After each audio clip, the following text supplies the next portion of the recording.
first off, I'd love to get your background, your introduction into how you got into this company. How did you start the Empower Project? Yeah, so I've been an entrepreneur my whole life, and really started in the consumer electronics industry while I was in college in 2011, and that's kind of where it all began for me. Oh, cool. And so you got initially into consumer, and now I was looking at your background. You're doing some work with government?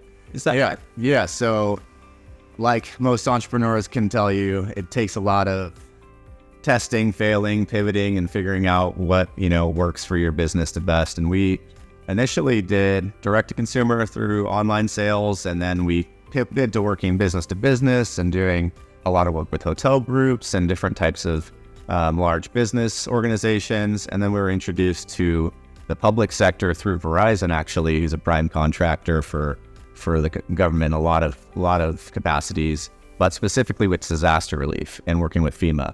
And that's how we were introduced to kind of public sector work. And so as a subcontractor, so that was our first experience with working with government through a big prime contractor like Verizon, and being a small part in a big relief effort when disasters hit and you got to get a community back up on its feet.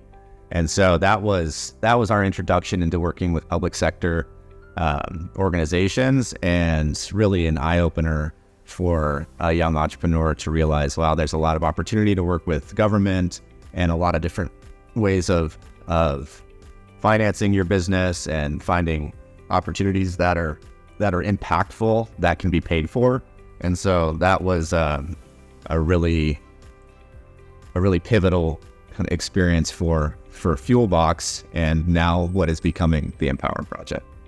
And that's interesting because it seems very rare for especially entrepreneurs in the technology space to serve the public sector. I can only think of SpaceX as the other company doing this. Yeah, I mean, there are countless companies that are tuned into actually working with government, public sector organizations, but yeah, I mean, once you kind of realize the opportunities within the public sector, you can't really turn back, because there's just so much need for support within our government, and there's a lot of avenues to get there, but there is a lot of red tape. So you have to do your homework and your research to get kind of familiarized with working with government.